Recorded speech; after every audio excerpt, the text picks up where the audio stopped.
I like to do another episode in my series of Black History. I like to talk about Vivien Thomas.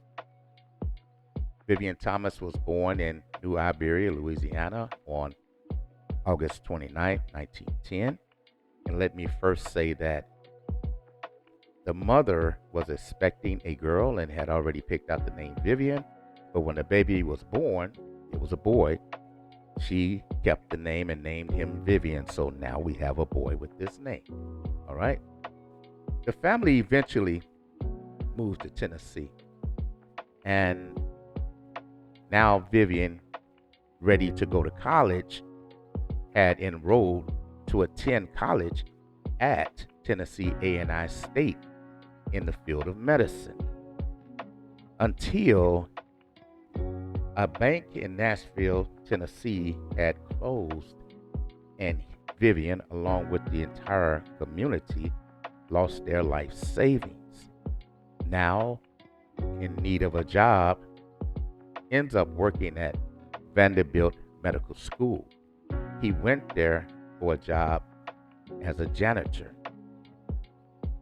While working there, he ended up being in a lab with Dr. Alfred Blaylock. And Dr. Blaylock was a renowned surgeon, and he had become famous for his work in advanced studies of high blood pressure and traumatic shock.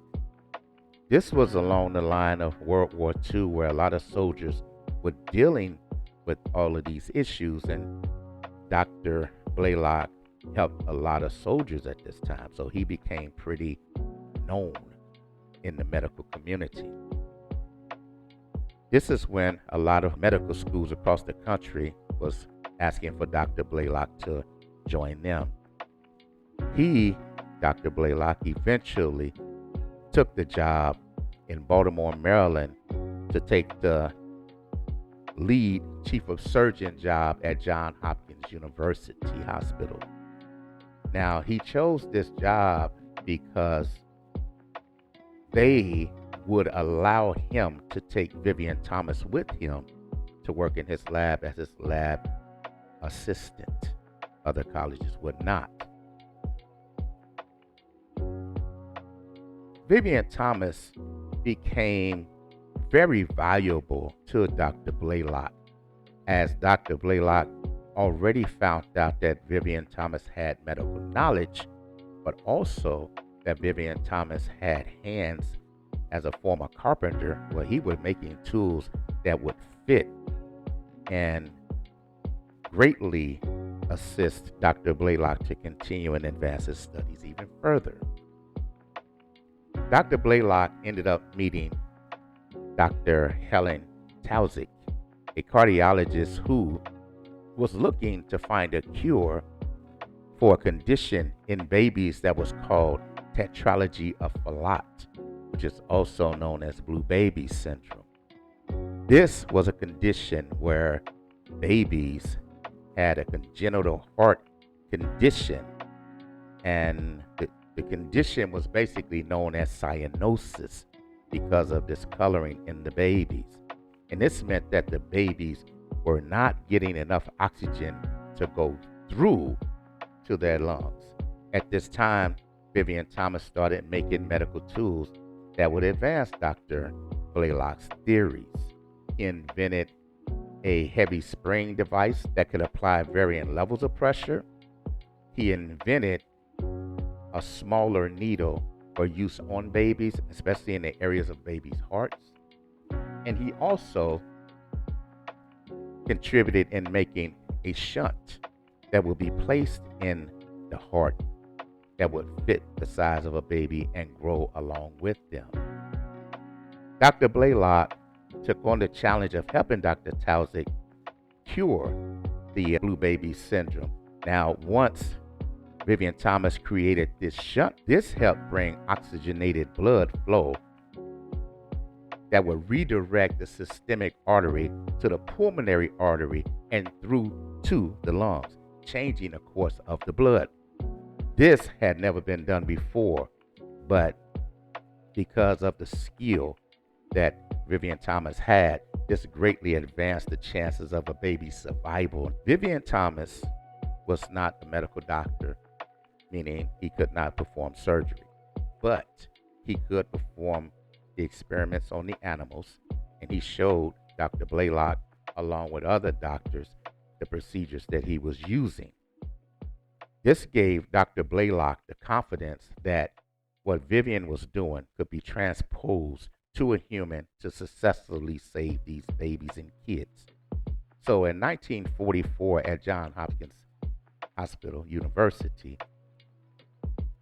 Dr. Blaylock and a team of surgeons came in to do the operation, but Dr. Blaylock refused to do the surgery without Vivien Thomas's presence. There was a lot of complaining and outrage that a black man was being called for and to be brought into this medical room. Dr. Blaylock, when starting the surgery, had Vivien Thomas stand on a step stool behind him over his shoulder to guide him through the procedures. By the time they got done, it was a successful surgery, the first of its kind, and because of the shunting, which was later to be known as the Blaylock-Thomas-Taussig shunt, this became a scenario where it was reported all over the world. People all over the country brought their babies to the hospital so they could be cured next, and this became a huge thing. Dr. Blaylock became extremely famous because of it. Vivien Thomas was given no credit whatsoever, and though Dr. Blaylock did not purposely mean to offend Vivien Thomas, it basically hurt their relationship because basically Vivien Thomas is doing all of the work and Dr. Blaylock is getting all of the credit. Okay.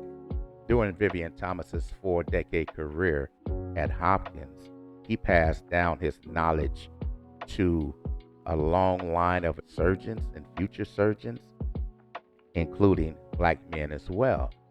And even though he, like I said before, was not considered a medical doctor, his training proved vital in leading these future generations of world-renowned surgeons. In 1965, Dr. Alfred Blaylock passed away. In 1971, top surgeons from around the country came together to pay tribute to Vivien Thomas, and they commemorated him with a hanging of his portrait in the Blaylock building of Hopkins. This was a wall of fame of renowned Johns Hopkins surgeons and medical specialists. And now, though not officially a doctor, Vivien Thomas had his painting hung there as well.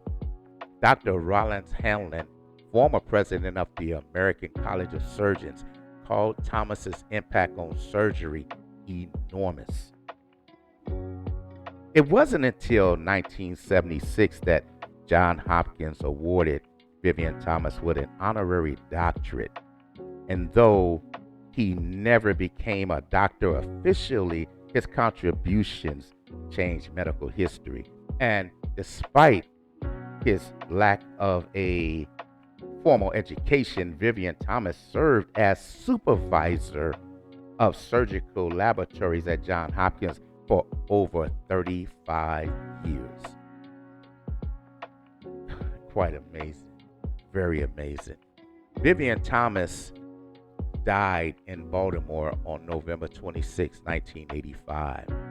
There was a book titled Partners of the Heart, Vivien Thomas and his work with Dr. Alfred Blaylock, that was written by Vivien Thomas.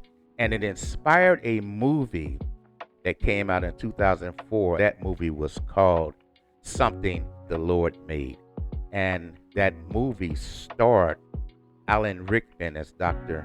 Blaylock, and it starred Asim Bey, also known as Mos Def, as Vivien Thomas. It was such a very good movie. I really recommend that as a good watch. So that's my story on Dr. Vivien Thomas. And I hope you enjoyed the knowledge that I shared. And I plan on giving more Black history in the near future. I hope that you continue to support me in the knowledge that I'm sharing of these Black game changers in U.S. history and in the history of the world as well. So I'm going to go ahead and close this out. I'm going to say bye bye. And I hope you have a wonderful day.